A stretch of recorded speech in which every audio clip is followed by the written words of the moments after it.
Assalamualaikum warahmatullahi wabarakatuh. Nama saya Muhammad Syazlan bin Cik Zulkifli dari unit BM1 ingin mempersembahkan tugasan 2 bagi kursus GPPP 1092 Pengantar Pengajian Pendidikan, di mana hari ini saya akan mempersembahkan aspirasi dan hala tuju pendidikan serta implikasinya terhadap guru berjiwa pendidik. Baiklah, tanpa melengahkan masa lagi, ayo kita mulakan. Baiklah, melihat dulu kepada Standard Kualiti Pendidikan Malaysia (SKPM). Standard Kualiti Pendidikan Malaysia (SKPM) adalah inisiatif yang bertujuan meningkatkan kualiti pendidikan di Malaysia. Ia terdiri daripada beberapa standard utama yang meliputi aspek kepimpinan, sekolah, pengurusan organisasi, pengurusan kurikulum dan aktiviti luar kelas, proses pembelajaran dan pengajaran serta perkembangan murid secara menyeluruh. Tujuan utama SKPM ini adalah untuk menetapkan piawaian kecemerlangan bagi sekolah dan memastikan kualiti pendidikan yang konsisten. Melalui SKPM ini, sekolah dapat melakukan penilaian kendiri untuk mengenal pasti kekuatan dan kelemahan serta merancang strategi penambahbaikan berterusan dengan memperkembangkan masa. SKPM telah mengalami penambahbaikan untuk meningkatkan keberkesanan pengurusan dan penyampaian pendidikan mengikut tempoh masa yang telah ditetapkan. Melihat kepada Standard Kualiti Pendidikan Malaysia 2010, SKPM ini diperkenalkan oleh Jemaah Nazir dan Jaminan Kualiti Kementerian Pendidikan Malaysia untuk memastikan pengurusan dan pengajaran yang memuaskan di institusi pendidikan. Ia berfungsi sebagai instrumen penilaian kualiti pendidikan yang komprehensif dengan fokus pada kemenjadian murid secara menyeluruh. SKPM ini digunakan untuk dalam proses penaziran, sementara sekolah menggunakan SKPM untuk penarafan kendiri sekolah (PKS). Selain itu, SKPM juga digunakan oleh sebahagian Kementerian Pendidikan Malaysia, Jabatan Pendidikan Negeri dan pejabat pendidikan daerah dalam melaksanakan pemantauan dan penyeliaan. SKPM ini juga membantu sekolah mengurus operasi mereka mengikut keperluan dan kepentingan mencapai standard yang memuaskan. Melalui penilaian kendiri, sekolah dapat menganalisis kekuatan dan kelemahan mereka, seterusnya merancang tindakan penambahbaikan yang berterusan. Ini adalah 5 standard SKPM 2010. Pertama, kepimpinan dan hala tuju. Kepimpinan sekolah berperanan sebagai pemimpin berimpak tinggi dan berupaya mengembleng dan menggerakkan warga sekolah secara bersepadu untuk memajukan sekolah dan meningkatkan kualiti pembelajaran dan pengajaran (PDP). Selain itu, kedua, pengurusan organisasi. Organisasi sekolah diuruskan dengan pengambil kira potensi dan keperluan staf, kemudahan sumber dalaman dan memanfaatkan sumber luaran supaya sekolah dapat berfungsi dengan cekap dan berkesan. Ketiga, pengurusan kurikulum, ko-kurikulum dan sukan dan hal ehwal murid. Bidang kurikulum, ko-kurikulum dan sukan dan hal ehwal murid diurus dengan cekap dan berkesan bagi memastikan sekolah berfungsi sebagai institusi pembelajaran dalam melahirkan murid yang seimbang dari segi intelek, rohani, emosi dan jasmani (JERIS). Keempat, pengajaran dan pembelajaran.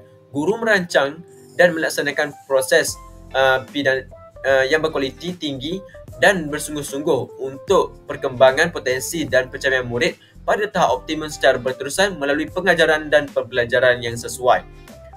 Kelima, kemenjadian murid. Pendidikan di sekolah melahirkan murid yang berilmu pengetahuan, berketerampilan, berakhlak mulia, bertanggungjawab dan berkeupayaan mencapai kesejahteraan diri. Ini adalah Standard Kualiti Pendidikan Malaysia gelombang kedua. Pelaksanaan Pembangunan Pendidikan Malaysia 2013 hingga 2025 telah mendorong penambahbaikan Standard Kualiti Pendidikan Malaysia (SKPM) untuk meningkatkan keberkesanan pengurusan dan pengajaran. Sejak tahun 2017, SKPM telah diperbaharui dan dikenali sebagai SKPM gelombang 2. Ia berfungsi sebagai panduan bagi mentadbir dan warga sekolah untuk meningkatkan keberkesanan pengurusan serta proses pengajaran dan pembelajaran.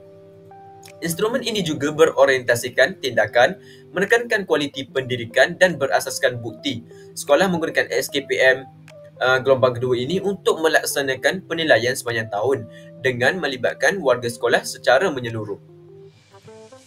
Melihat pula kepada 5 standard kualiti pendidikan Malaysia gelombang kedua. Pertama, kepimpinan, pengetua atau guru besar sebagai peneraju, pembimbing dan pendorong. Kedua, pengurusan organisasi juga ditekankan melalui pengurusan terutamanya pengurusan aset, kewangan, sumber pendidikan, perpaduan faktor iklim dan permuafakatan strategi. Ketiga, pengurusan core kurikulum dan hal ehwal murid. Ketetapan pelaksanaan kurikulum, pengurusan mata pelajaran dan pengurusan nilai murid, pengurusan kelab dan persatuan dan melibatkan pengurusan sukan untuk semua. Keempat, pembelajaran dan pemudahcaraan PDPC, di mana guru sebagai perancang, guru juga sebagai pengawal, sebagai pembimbing, pendorong dan juga guru bertindak sebagai penilai. Dan akhir sekali, kemenjadian murid. Kemenjadian murid dalam akademik, core kurikulum dan sasiah juga ditekankan dalam gelombang kedua ini. Baiklah, ini adalah tindakan guru dalam mencapai standard kualiti yang ditetapkan. Antara tindakan guru adalah merancang PDPC, di mana guru merancang pelaksanaan PDPC secara profesional dan sistematik, menyediakan rancangan pengajaran harian RPH, menentukan kaedah pentaksiran, menyediakan sumber pendidikan dan menetapkan bilik atau ruang pembelajaran. Kedua, mengawalkan proses pembelajaran. Guru mengelola isi pelajaran dan peruntukan masa dan memberi peluang kepada penyertaan aktif murid dengan menepati objektif pelajaran mengikut keupayaan murid itu. Ketiga, mengawal suasana pembelajaran. Guru mengawasi komunikasi dan perlakuan murid, menyusun atur kedudukan murid dan mewujudkan persekitaran pembelajaran yang menyeronokkan secara berhemah dan sistematik. Terakhir, guru juga menjadi menilai secara sistematik. Guru menggunakan pelbagai kaedah pentaksiran, menjalankan aktiviti pemulihan dan pengayaan, membuat refleksi serta menyemak hasil kerja murid berdasarkan objektif pelajaran dan terakhir mengikut ketetapan pelaksanaan pentaksiran berkuat kuasa secara menyeluruh dan berterusan. Melihat pula kepada Pelan Pembangunan Pendidikan Malaysia PPPM.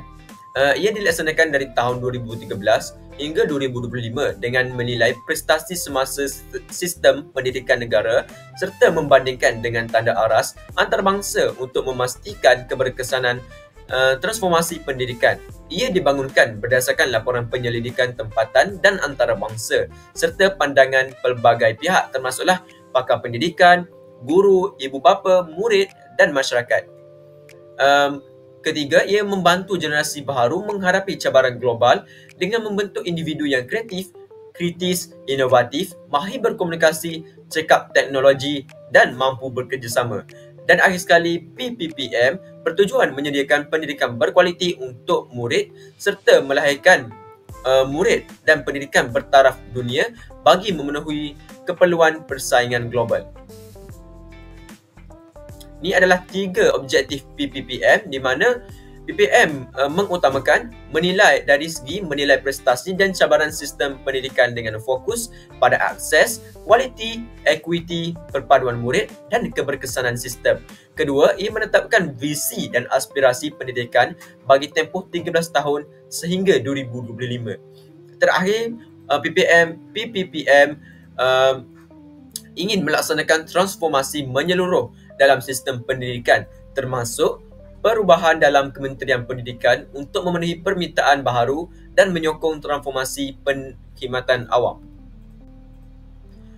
Inilah 4 langkah mencapai objektif PPPM yang saya bentangkan tadi, iaitu melalui 3 gelombang, 5 aspirasi sistem pendidikan, 6 aspirasi murid dan melalui 11 anjakan. Baiklah, apakah itu 3 gelombang? 3 gelombang dalam PPPM 2013 hingga 2025 merupakan fasa pelaksanaan transformasi pendidikan secara berperingkat. Melihat pula kepada gelombang pertama. Apakah itu gelombang pertama? Gelombang ini menumpukan kepada penambahbaikan asas seperti meningkatkan literasi, numerasi dan kualiti guru serta memastikan akses pendidikan yang berkualiti.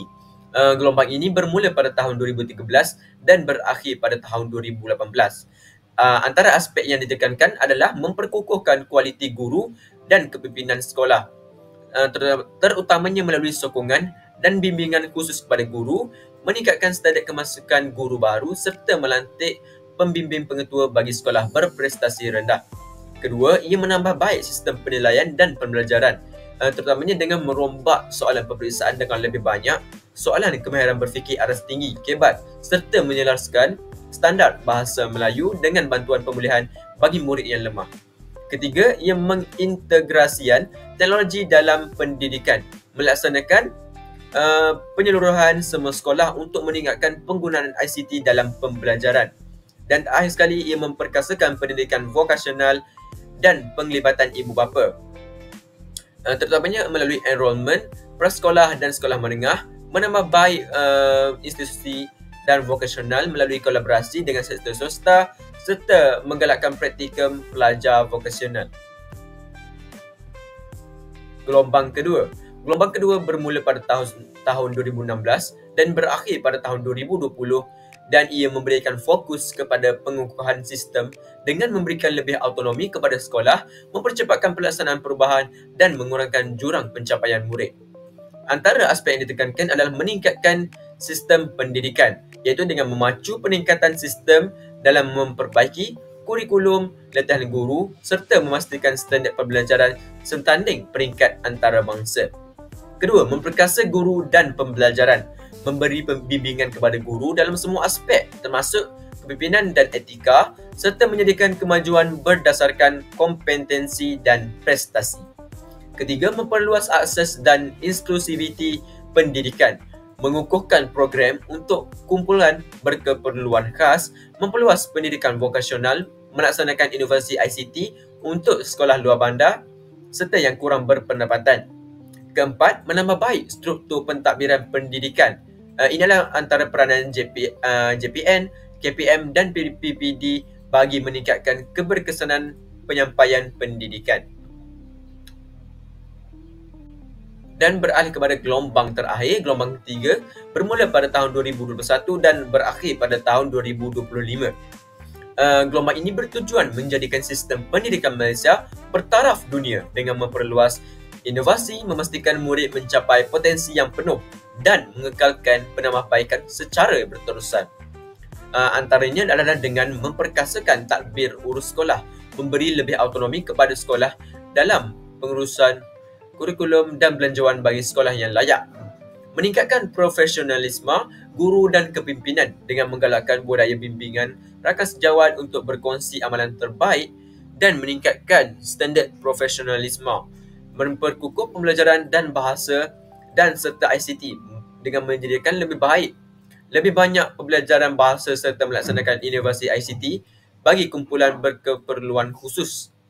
Dan terakhir sekali, menambah baik struktur pendidikan dengan mengkaji semula struktur pendidikan dan mentransformasi kementerian untuk mengoptimalkan pendidikan persekolahan. Baiklah, ini adalah 5 aspirasi pendidikan negara bagi mencapai objektif PPPM yang saya nyatakan tadi. Apakah aspirasi pendidikan negara ini?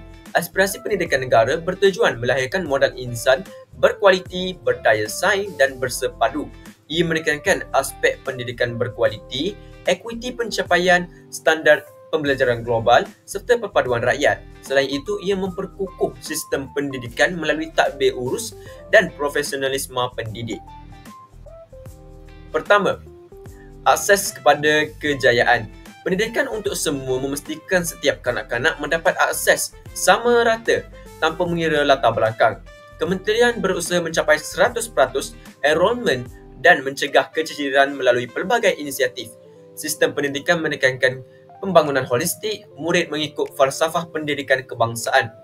Kurikulum merangkumi akademik, pemikiran aras tinggi dan kemahiran asas. Aktiviti core kurikulum diperkasakan untuk membina sasiah dan kepimpinan murid. Laluan pendidikan lepasan menengah diperluas lagi bagi menjamin masa depan yang lebih cerah. Kedua, kualiti standard antarabangsa. Pendidikan Malaysia berkembang pesat tetapi jurang pencapaian dengan negara lain semakin melebar. Prestasi murid dalam TIMSS dan PISA menurun, menunjukkan keperluan penambahbaikan. Sistem pendidikan perlu meningkatkan standard dalam subjek teras dan kemahiran berfikir aras tinggi. Malaysia berhasrat mencapai kedudukan sepertiga teratas dalam pentadbiran antarabangsa. Murid perlu menguasai penaklukan, aplikasi pengetahuan dan kepimpinan untuk bersaing global.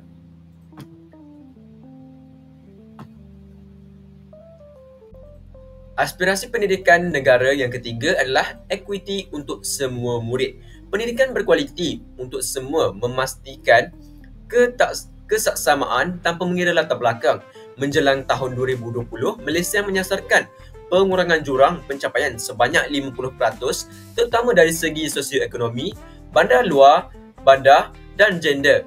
Faktor seperti tahap pendidikan ibu bapa, pendapatan isi rumah dan bantuan kewangan mempengaruhi jurang ini. Sistem pendidikan berusaha menyokong mobiliti sosial agar latar belakang bukan lagi penentu kejayaan. Pendidikan vokasional dan laluan alternatif telah diperluas untuk memenuhi pelbagai minat murid.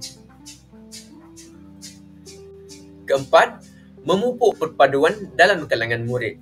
Malaysia sebagai negara berbilang kaum menekankan perpaduan sejak merdeka. Sekolah menjadi platform utama memupuk kesefahaman melalui interaksi murid pelbagai latar belakang. Penghargaan terhadap kepelbagaian membentuk tolak ansur dan identiti nasional. Perpaduan yang kukuh juga memastikan masyarakat yang seimbang dan harmoni. Ini selaras dengan hasrat falsafah pendidikan kebangsaan. Yang aspirasi pendidikan negara yang terakhir adalah pelaksanaan berkecakapan tinggi. Keberhasilan murid mencerminkan kecekapan sistem pendidikan sejajar dengan komitmen tinggi kerajaan melalui pembelajaran besar. Bajet pendidikan perlu digunakan secara cekap untuk memaksimumkan keberhasilan murid. Pengagihan sumber yang baik membantu sekolah meningkatkan prestasi. Guru dan pentadbir juga dapat fokus pada pengajaran yang berkesan. Pengurusan peruntukan yang berkesan memastikan kejayaan sekolah. Melihat pula kepada 6 aspirasi murid. Antara aspirasi murid yang diterapkan bagi mencapai objektif PPPM adalah pengetahuan, di mana setiap murid perlu menguasai literasi, numerasi serta mata pelajaran teras bagi melengkapkan mereka dengan kemahiran asas dan nilai kehidupan. Kurikulum juga diperkemas dengan menekankan kepada pembelajaran abad ke-21, STEM serta pengajaran berpusatkan murid untuk meningkatkan kualiti pendidikan. Kedua, kemahiran memimpin. Pembangunan kepimpinan dalam kalangan generasi muda penting untuk kelangsungan negara. Sistem pendidikan berperanan memupuk pemimpin yang cemerlang melalui penglibatan murid dan kerja berpasukan. Ketiga, kemahiran dui bahasa. Penguasaan dui bahasa penting untuk bersaing di peringkat global dengan bahasa Melayu sebagai bahasa kebangsaan dan Inggeris untuk sains serta teknologi.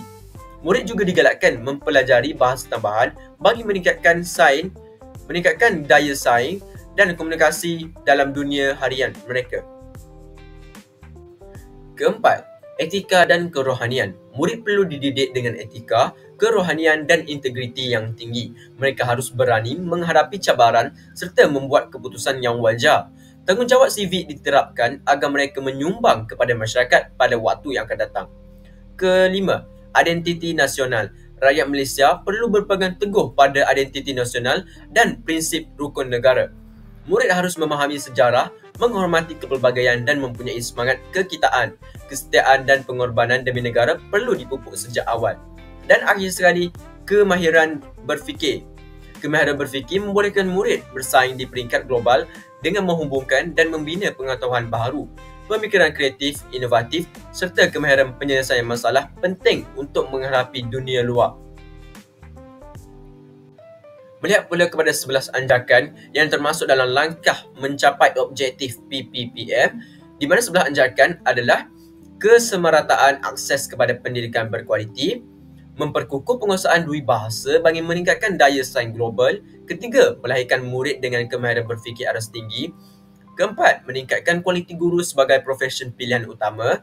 5. Memperkasa peranan pengetua dan guru besar dalam meningkatkan prestasi sekolah. 6. Mengukuhkan pengurusan sistem pendidikan secara lebih cekap. 7. Memanfaatkan ICT dalam pembelajaran. 8. Dengan transformasi kualiti pendidikan vokasional. 9. Memanfaatkan perkongsian awam swasta. 10. Meningkatkan ketelusan untuk kebertanggungjawabkan awam. Dan akhir sekali, meningkatkan keupayaan dan keberkesanan penyampaian pendidikan. Melihat pula kepada sasiah guru cemerlang. Sasiah guru cemerlang merujuk kepada kepribadian individu yang merangkumi sifat fizikal, mental, emosi dan tingkah laku. Dalam konteks perguruan, sasiah guru yang positif amat penting kerana ia menjadi teladan kepada murid. Guru berkualiti perlu memiliki jati diri yang kuat serta akhlak mulia bagi menarik perhatian dan menjadi rujukan murid. Bak kata pepatah, bagaimana acuan, begitulah kuihnya. Kualiti guru juga baik bagi membentuk insan berkualiti dan berdaya saing. Sasihan cemerlang juga memudahkan hubungan baik dengan murid, ibu bapa serta masyarakat. Ini seterusnya mempermudahkan guru dalam mendidik dengan lebih berkesan. Ini adalah ciri-ciri sasiah guru cemerlang. Terdapat 8 ciri-ciri sasiah guru cemerlang ini, antaranya adalah konsep kendiri positif, di mana guru harus mempunyai keyakinan diri, bersikap optimis dan sentiasa berusaha memperbaiki diri. Kedua, berakhlak mulia, menunjukkan budi pekerti yang baik, menghormati orang lain dan menjadi contoh teladan. Ketiga, bertanggungjawab dan amanah, melaksanakan tugas dengan jujur, ikhlas dan penuh tanggungjawab. Selain itu, guru juga harus mempunyai dedikasi, iaitu dengan berusaha gigih dalam mendidik murid serta komited dalam tugas. Kelima, bersikap terbuka, sedia menerima teguran dan sentiasa berusaha meningkatkan kemahiran. Selain itu, guru juga harus menjadi penyayang dengan menyayangi murid serta prihatin terhadap kebajikan dan perkembangan mereka. Ketujuh, penampilan guru, menjaga kebersihan, terutamanya kemas dan kelihatan profesional dalam pemakaian. Dan terakhir sekali, keterampilan, di mana guru harus berkomunikasi dengan baik, berkeyakinan dan memiliki daya kepimpinan yang tinggi. Ini adalah implikasi kepada sasiah guru cemerlang.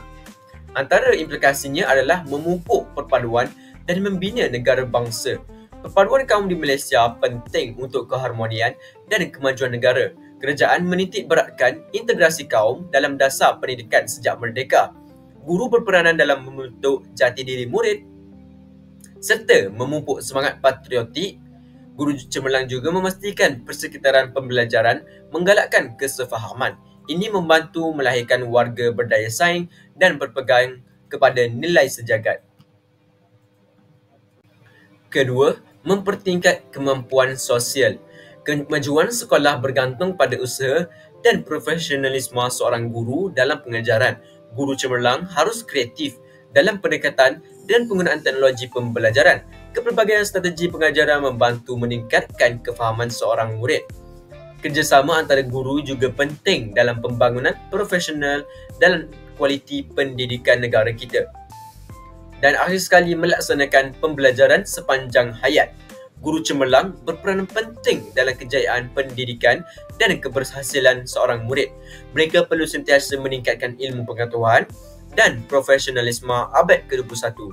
Guru harus menjadi pemikir kritikal dan mengamalkan pemikiran reflektif.